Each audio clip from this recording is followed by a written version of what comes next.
दोस्तों आज हम लोग एक विशेष चर्चा कर रहे हैं और आजकल एक नाम बहुत सुर्खियों में है। सीमा हैदर। जी हाँ, आज हम लोग सीमा हैदर की कुंडली खोलेंगे कि सीमा हैदर क्या है, सीमा हैदर का बैकग्राउंड क्या है और सीमा हैदर हिंदुस्तान में क्या कर रही है। सीमा हैदर का बेसिकली पूरा नाम सीमा गुलाम हैदर है, जो कि डॉक्यूमेंट उससे जब्त किए गए हैं उसके हिसाब से। सीमा गुलाम हैदर एक पाकिस्तानी महिला है और वो हिंदुस्तान में बिना डॉक्यूमेंट के आई हैं। मैं अभी बताऊंगा कि वो कैसे आई, किस तरीके से आई, डिटेल में बताऊंगा आपको। और लेकिन हमें ये ढूंढना है इस स्टोरी में, मैं ये बताना चाह रहा हूँ कि हमें फाइंड आउट करना है कि क्या वो एक आईएसआई की एजेंट है, क्या एक पाकिस्तानी जासूस है, या कौन है ये सीमा हैदर, या सीमा हैदर एक बेरूपिया है, कौन है। तो इसको हमने फाइंड आउट करना है। इसी पे एक डिटेल रिसर्च करके आप लोगों के सामने कुछ तथ्य लेके आया हूँ जो मैं अभी आपके सामने रखूँगा।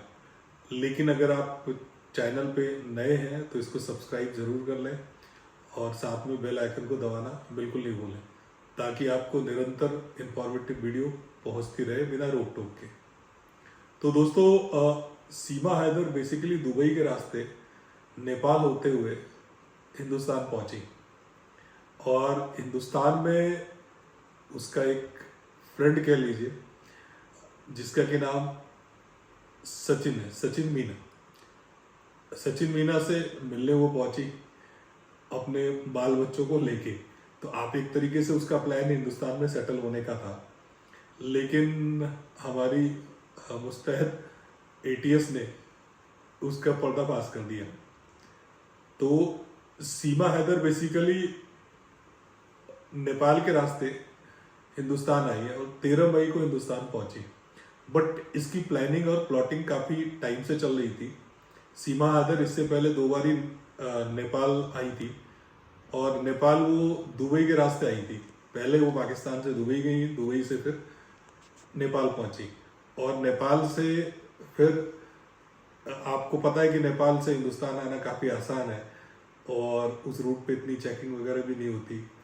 तो उसी माध्यम से शायद उस किसी आईएसआई एजेंट ने उसको बॉर्डर क्रॉस करवाया। कैसे आई ये मैं डिटेल में आपको बताता हूँ। तो 13 मई को सीमा हैदर हिंदुस्तान पहुंची और हिंदुस्तान में वो नोएडा में रह रही है फिलहाल। और सीमा और सचिन हिंदुस्तान आने से पहले 7 दिन काठमांडू में रुके थे। काठमांडू के जिस होटल में रुके थे उसका नाम है न्यू विनायक होटल। जी हाँ, काठमांडू आपको पता है नेपाल की कैपिटल है, वहीं रुके थे वो लोग। और वो एक ऐसा होटल था जिसमें कि कोई डॉक्यूमेंट सबमिट नहीं करना पड़ता ना। अमूमन आप हिंदुस्तान में किसी भी होटल में रुकेंगे तो आपको एक डॉक्यूमेंट सबमिट करना पड़ेगा, आई कार्ड। लेकिन वो एक ऐसा होटल था जहाँ किसी डॉक्यूमेंट की आवश्यकता नहीं थी।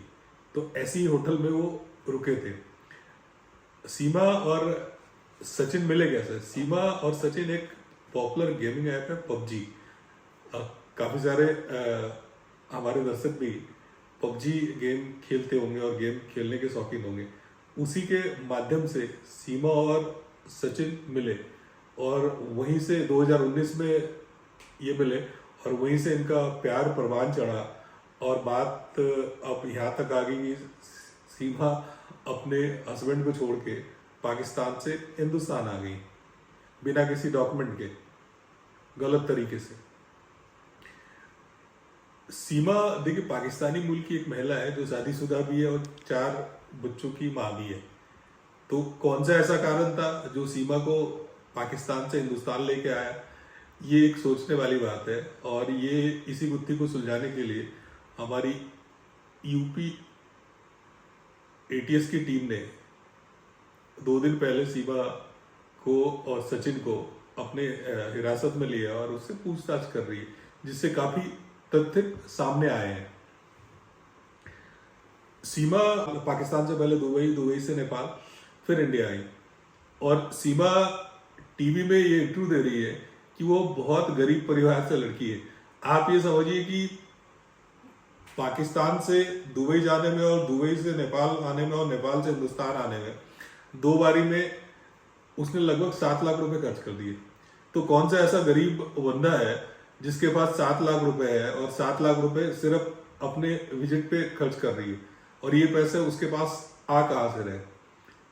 जब एसटीएफ ने उसको पूछताछ के लिए हिरासत में लिया और उससे सवाल जवाब शुरू किया तो कोई कंक्रीट आंसर वो नहीं दे रही है, हमेशा गोलमोल आंसर दे रही है, कभी कुछ।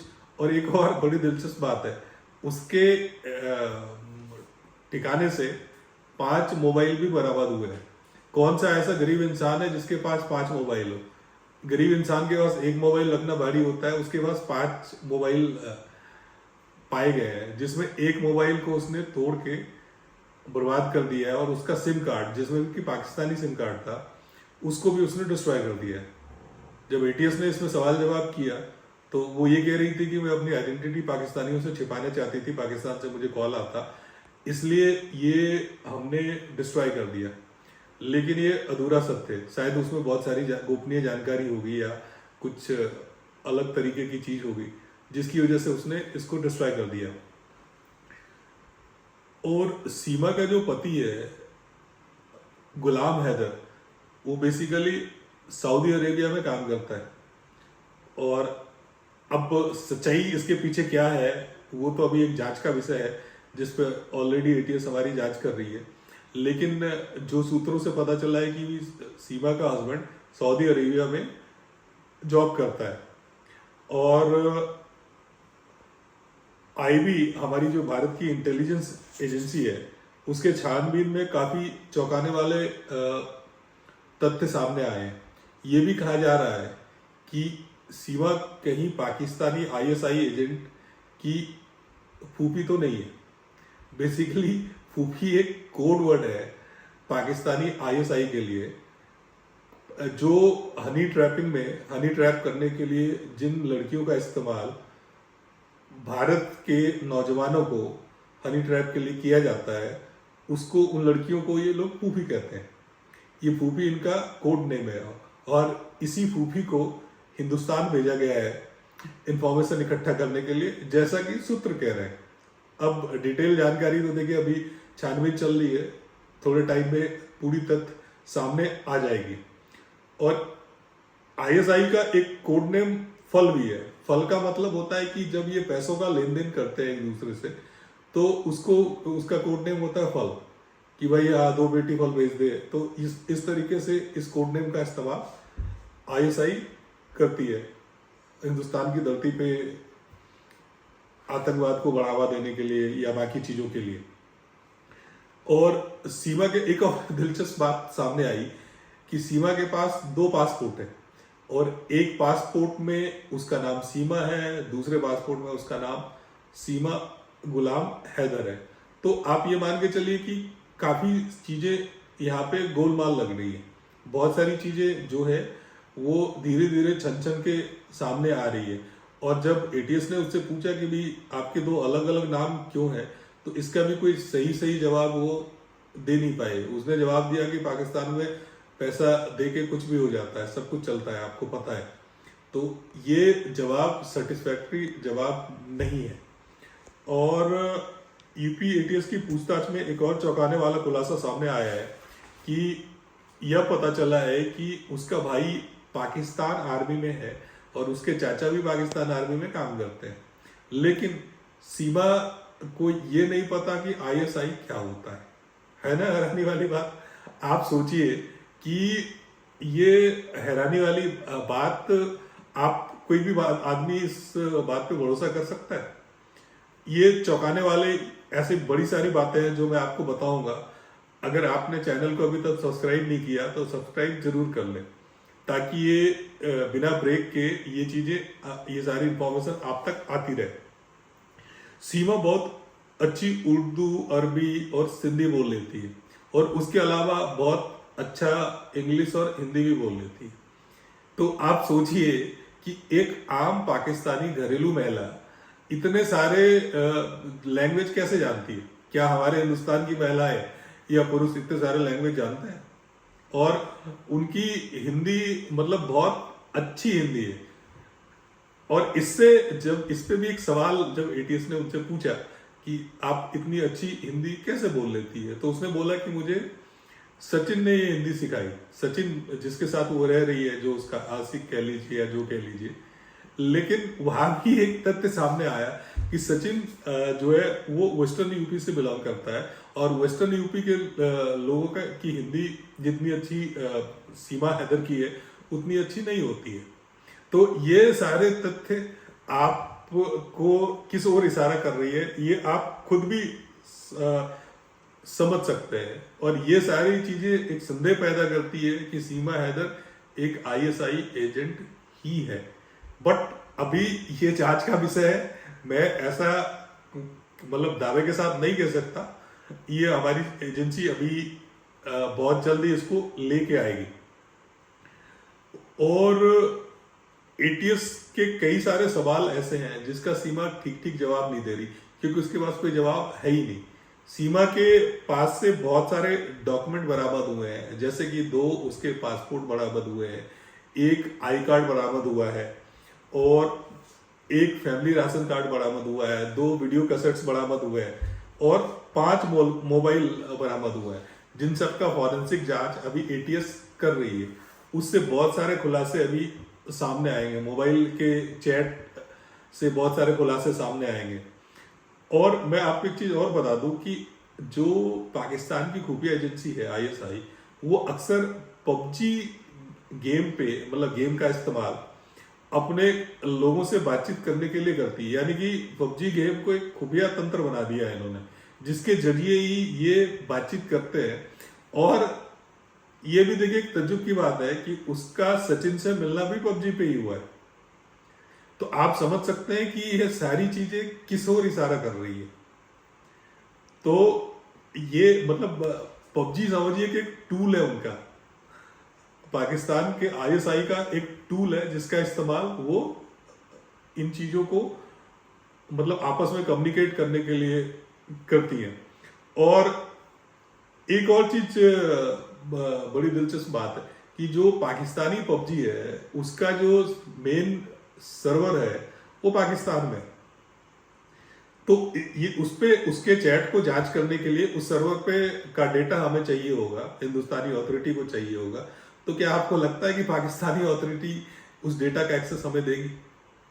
जी नहीं, संभव ही नहीं है, आपको भी पता है।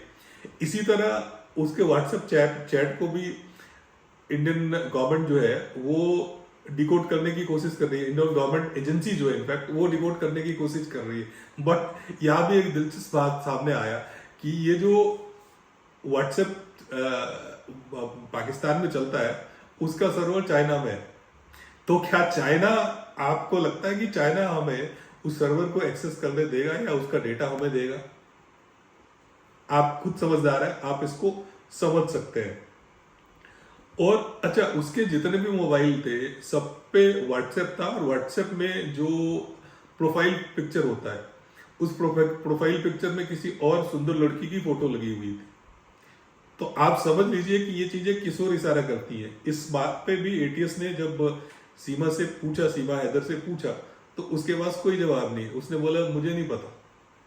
अब भाई मोबाइल आपका है तो पता किसको होगा? अगर आपके मोबाइल में, हमारे मोबाइल में डीपी जिसका होगा, प्रोफाइल पिक्चर जिसका होगा, वो तो पता होगा ना कि नहीं पता होगा। तो ये सारी चीजें आप समझ सकते हैं कि मतलब कैसे हुआ और कहां से हो रहा है। सीमा ने ये 2 बार ही नेपाल आई और हिंदुस्तान आने के लिए उसने लगभग 7 लाख रुपए खर्च कर दिए। इस बात का भी कोई जवाब उसके पास नहीं है कि सीमा के पास ये पैसे कहां से आए, वो पैसे वो कहां से लेके आई। और कभी कहती है मैंने अपना घर बेच दिया, कभी जमीन जायदाद बेच दिया, और एक तरफ वो कहती है कि मैं बहुत गरीब महिला हूं। अगर कोई बहुत गरीब महिला है तो उसके पास जमीन जायदाद कहां आया, कहां से आया? तो वो तो संभव ही नहीं है ना। और देखिए, सीमा के असली एज में भी बहुत झालमेल है। सीमा अपना एज 21 साल बताती है, और उसके जो दस्तावेज है, एक दस्तावेज में 29 साल एज है और एक दस्तावेज में 27 साल एज है। अब सीमा का असली एज क्या है ये भी एक जांच का विषय है। तो आप समझ सकते हैं कि सारा मसला ही गोलमोल है।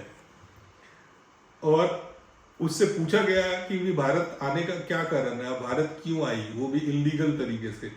तो इसका कोई जवाब सीमा हैदर के पास नहीं है। तो आप समझ सकते हैं कि सारी कहानी में ट्विस्ट ही ट्विस्ट है।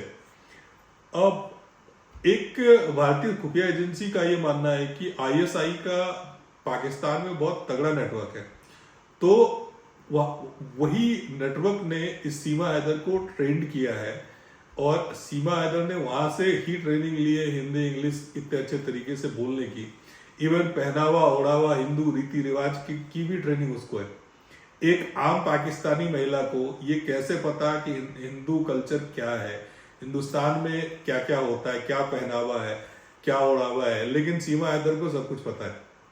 तो ये हमारी खुफिया एजेंसी ऐसा कह रही है कि ये जो ट्रेनिंग दी गई है, ये ट्रेनिंग जो है वो जो नेटवर्क आईएसआई का नेपाल में है उसी ने दिया है। और सीमा हैदर देखिए, मतलब हिंदू कस्टम, हिंदू रिलीजन, इन सब को बहुत अच्छे से जानती है। तो इस मतलब अभी तक का जो निचोड़ निकला है वो ये निकला है कि ये पूरा मसला सीमा हैदर एक संदेहास्पद लेडी है और अभी बहुत सारे तथ्य इसमें खुल के आएंगे। अभी तक जो और सीमा हैदर हिंदुस्तान कैसे आई, उसका किस आईएसआई एजेंट ने मदद की, इसकी भी जांच चल रही है। तो और भी खुलासा मैं बहुत जल्द लेके आऊंगा। अभी तक जितनी इंफॉर्मेशन मेरे सामने आई वो सारा निचोड़ के मैंने एक साथ आपके सामने रख दिया। उम्मीद करता हूँ ये वीडियो आपको पसंद आया होगा। तो इस चैनल को सब्सक्राइब करना कतई नहीं भूलें। और इतना इंफॉर्मेशन इकट्ठा करने में बहुत मेहनत लगता है, तो एक लाइक तो बनता ही है। तो आप हमेशा इसी तरह लाइक देते रहिए और वीडियो को देखते रहिए। जय हिंद, जय भारत, स्टे ट्यून्ड फ्रेंड्स।